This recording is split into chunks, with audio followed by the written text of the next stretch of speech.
आप सभी को मेरा नमस्कार। पिछले वीडियो में हमने पढ़ाई, परीक्षा और विद्यालय के आरंभ होने की कहानी जानते हुए देखा कि भारत में आधुनिक शिक्षा के जनक के रूप में हम मैकाले का नाम लेते हैं। तो आज के इस वीडियो में हम भारत में आधुनिक शिक्षा के विकास एवं उससे जुड़ी ऐसी जानकारी को इकट्ठा करने का प्रयास करेंगे जो परीक्षा में हमारे लिए मददगार हो। अगर आपने चैनल सब्सक्राइब नहीं किया है तो अनुरोध है चैनल सब्सक्राइब कर लें। ईश्वर हर मदद करने वाले की मदद करते हैं। My greetings to all of you. In the last video, we saw the story of education, examination and the beginning of school, and saw that we take the name of Macaulay as the father of modern education in India. So in today's video, we will talk about the development of modern education in India, and we will try to collect such information related to it which will be helpful for us in the examination. If you have not subscribed the channel, then it is requested. Please subscribe the channel. God helps everyone who helps. Bharat जहाँ विश्व का प्रथम विश्वविद्यालय तक्षशिला था, वहाँ अनपढ़ जैसा कोई शब्द प्रचलन में नहीं था। भारतीय शिक्षा पद्धति में 8 वर्ष की आयु तक बालक या बालिका घर में शिक्षा प्राप्त करते थे। 8वें वर्ष उपनयन संस्कार के बाद बालकों को गुरु के पास या गुरुकुल भेज दिया जाता था। डिफरेंट कला शिक्षा का ही अंग था। 8 से 8 वर्षों की शिक्षा के उपरांत बहुत थोड़े विश्वविद्यालय और बाकी जीविकोपार्जन में लग जाते थे। In India, where the world's first university was Takshila, there was no such word as illiterate in vogue, what we call popularity. In the Indian education system, boys and girls receive education at home till the age of 8 years. After the Upnayan Sanskar, in the 8th year, the children were sent to the Guru or Gurukul. Different arts were a part of education. After 8 to 10 years of education, very few went to universities and the rest went to earn a living. बालिका जो प्रारंभिक शिक्षा ग्रहण करती थीं, उन्हें ऋषिका और उच्च शिक्षित स्त्रियों को ब्रह्मवादिनी कहा जाता था। पाणिनि के अनुसार छात्राओं के छात्रावास को छत्रीशाला कहा जाता था। विश्वविद्यालय का अपना सत्र होता था। सत्र आरंभ उत्सव को उपकर्णमन तथा सत्र समाप्ति को उत्सर्ग कहते थे। बख्तियार खिलजी, जिसने नालंदा विश्वविद्यालय नष्ट कर दिया, के बाद भी लंबे समय तक भारतीय शिक्षा अपनी मौलिक रूप में बनी रही।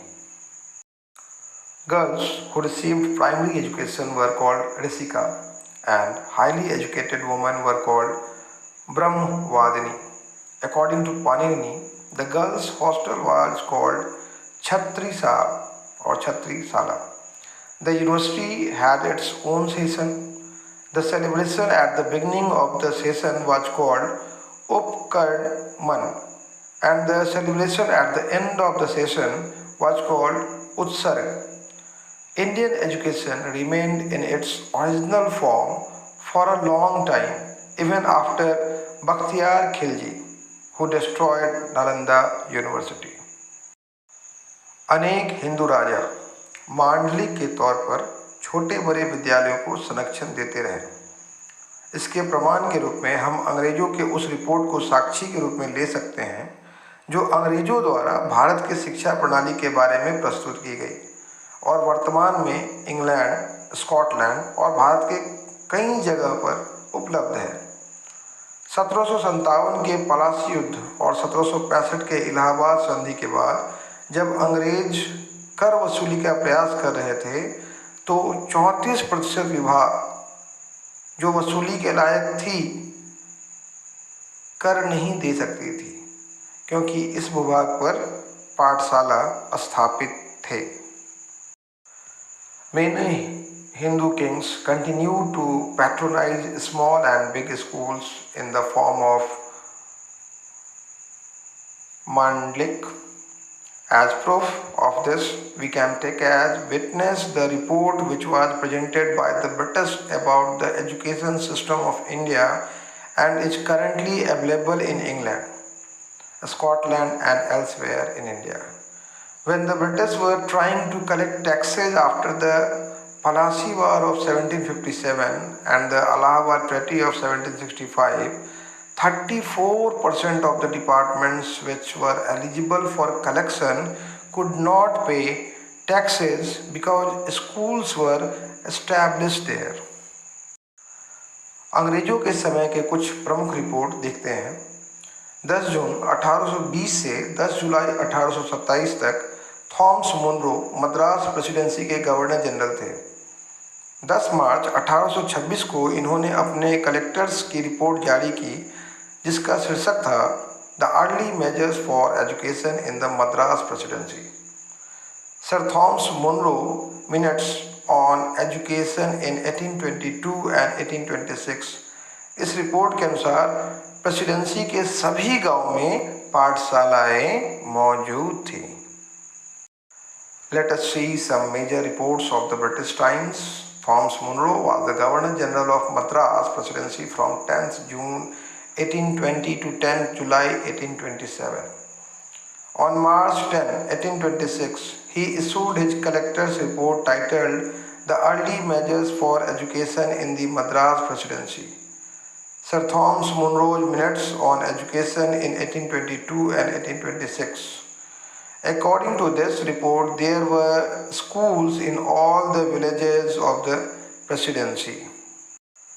मुनरो के समकालीन बॉम्बे प्रेसिडेंसी के गवर्नर माउंट स्टुअर्ट एलिफिंस्टन जो 1819 से 1827 के बीच मुंबई के गवर्नर थे ने कमिश्नर ऑफ डेक्कन तथा गुजरात और कोंकण के कलेक्टर से शिक्षा सर्वेक्षण करवाया।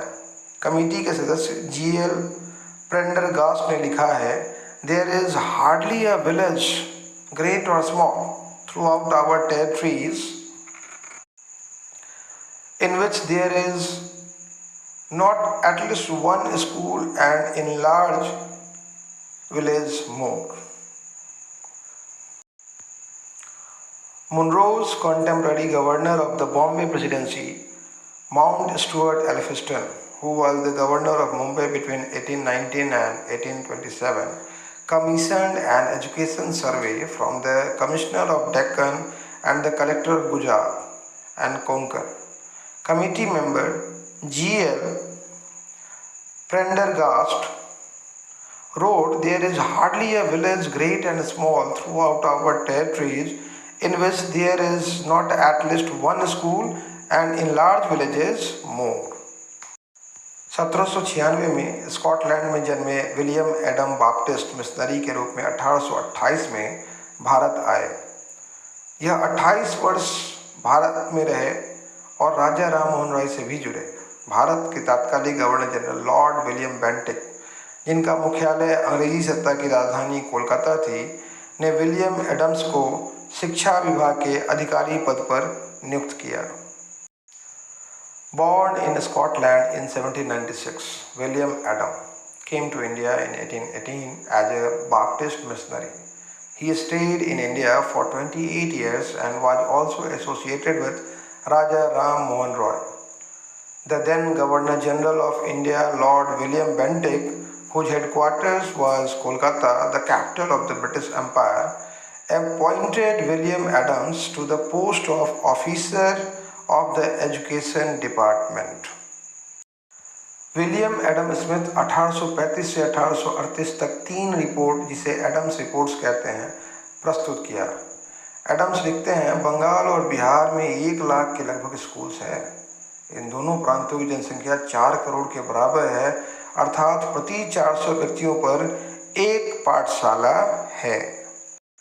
William Adam Smith presented 3 reports called the Adams Reports from 1835 to 1838. Adams writes that there are about 1 lakh schools in Bengal and Bihar. The population of these two provinces is equal to 4 crores. That means there is one school for every 400 people. Punjab, जहां युद्ध स्थिति और महाराजा रंजीत सिंह के से विरोध के कारण देर से कब्जा हुआ, में 50 वर्षों बाद शिक्षा पर रिपोर्ट आई।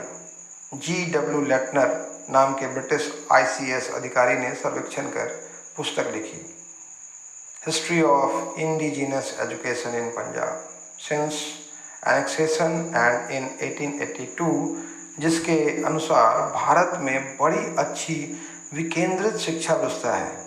लगभग प्रत्येक गांव की अपनी पाठशाला है जो गांव वाले स्वयं चलाते हैं। A report on education came out after 50 years in Punjab, where the occupation was delayed due to war situation and opposition from Maharaja Ranjit Singh. A British ICS officer named G.W. Littner conducted the survey and wrote the book History of Indigenous Education in Punjab since annexation and in 1882, according to which India has a very good decentralized education system. Almost every village has its own school which is run by the villagers themselves. लेटनर लिखते हैं, अनेक स्कूलों का स्तर तो हमारे Oxford और Cambridge विश्वविद्यालय के बराबर का है। शिक्षकों को अच्छा वेतन दिया जाता है। Literacy rates, the level of many schools is at par with our Oxford and Cambridge universities. Teachers are paid well. प्रसंगवश जानते हैं ये G.W. लिटनर थे कौन। डॉक्टर गॉटलेब विलियम लिटनर, जिनका जन्म हंगरी की राजधानी बुडापेस्ट में हुआ, प्रारंभ में यहूदी ज्यूज थे। 8 वर्ष की आयु में कॉन्स्टेंटिनोपल, जो आज का इस्तांबुल है, गए और अरबी एवं तुर्की भाषा सीखी। इसके साथ साथ ये सहजता से अनेक यूरोपियन भाषा बोल लेते थे। 15 वर्ष की आयु में यह ब्रिटिश कमिश्नरेट में अनुवादक की नौकरी करने लगे। ये यहूदी नौजवान बाद में मुस्लिम धर्म अपनाकर अरबी का व्याख्याता बना। लंदन के किंग्स कॉलेज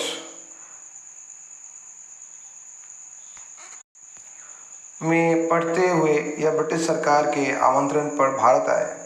1864 में ICS अधिकारी के तौर पर लाहौर की गवर्नमेंट यूनिवर्सिटी के प्रमुख बने। 1882 में इन्होंने Incidentally, do you know who this G.W. Littner was? Dr. Gottlieb Wilhelm Littner was born in Budapest, the capital of Hungary.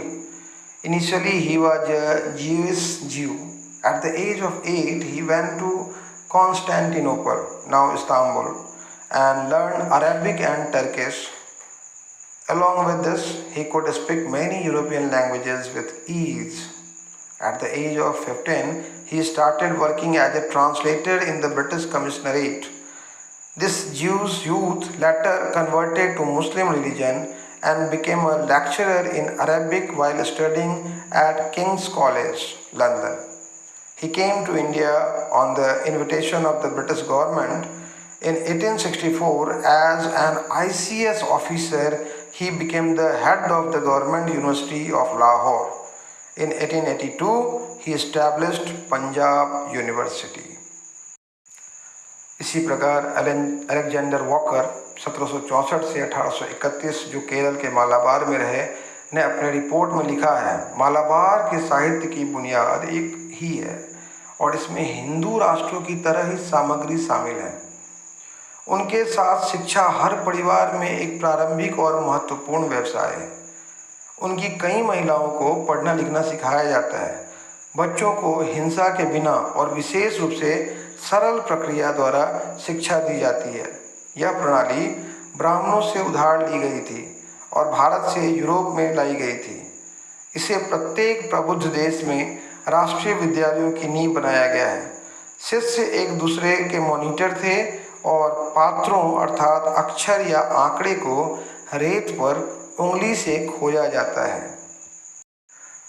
Similarly, Alexander Walker, who lived in Malabar, Kerala from 1764 to 1831, has written in his report, The Foundation of the Literature of Malabar is the same and it includes the same material as that of the Hindu nations. With them, education is an early and important occupation in every family. Many of their women are taught to read and write. Children are given education without violence and exclusively through a simple process. This system was borrowed from the Brahmins and brought to Europe from India. It has been made the foundation of national schools in every enlightened country.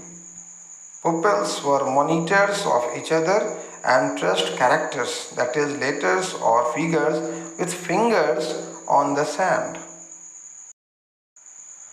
Bharat में आधिपत्य मिलने के बाद east India company ने 1833 तक उच्च शिक्षा के कुछ संस्थाओं की स्थापना की। उन संस्थाओं के सम्यक संचालन एवं मार्गदर्शन के लिए ईस्ट इंडिया कंपनी ने 1813 ईस्वी में ब्रिटिश पार्लियामेंट में चार्टर एक्ट प्रस्तुत किया। इस आज्ञा पत्र में यह कहा गया, साहित्य के पुनरुद्धार और समिति के लिए भारतीय विद्वानों को प्रोत्साहित करने के लिए और भारत के ब्रिटिश प्रदेशों के निवासियों में विद्वानों के बीच इसका प्रसार एवं विकास करने के लिए प्रतिवर्ष कम से कम 1 लाख की धनराशि पृथक रखी जाएगी और व्यय की जाएगी। After gaining dominion over India, the East India Company established some institutions of higher education by 1833. For the proper operation and guidance of those institutions, the East India Company presented the Charter Act in the British Parliament in 1813 AD.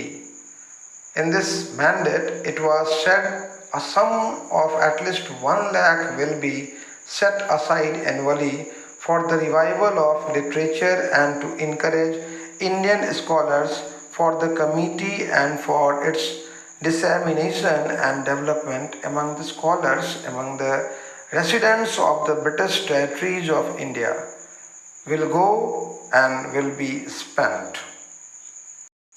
इस धारा जो 1813 में पास हुई कि भारतीय शिक्षा के इतिहास में महत्वपूर्ण स्थान है। इसके कारण ग्रांट विल्वर फोर्स द्वारा लगभग 20 वर्ष तक चलाए जाने वाले आंदोलन की समाप्ति हो गई।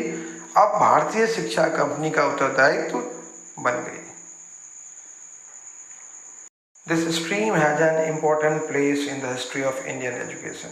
Due to this, the movement led by Grant Wilber Foss for almost 20 years came to an end.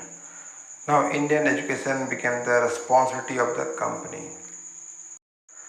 22 जुलाई 1813 में रॉयल स्वीकृति वाले इस आज्ञा पत्र की 43वीं धारा में प्रयुक्त साहित्य और भारतीय विज्ञान की व्याख्या प्राच्यवादी अर्थात ओरिएंटलिस्ट और पाश्चात्यवादी एंग्लिसिस्ट ने अलग अलग की। प्राच्यवादी जहां संस्कृत और फारसी के पक्षधर थे और पाश्चात्य साहित्य का अनुवाद भारतीय भाषा में चाहते थे, वहीं पाश्चात्यवादी अंग्रेजी भाषा के समर्थक थे। इसमें कंपनी अधिकारी मिशनरी के अलावा कुछ भारतीय भी शामिल थे। वहीं एक वर्ग जिसमें शिक्षा सचिव H.T. प्रिंसेप और लोक शिक्षा समिति के मंत्री H.H. विल्सन भी थे, मध्यम मार्ग के पक्षधर में थे। The literature and Indian science used in the 43rd section of this charter, which received royal assent on 22nd July 1813, were interpreted differently by Orientalists and Western Anglicists.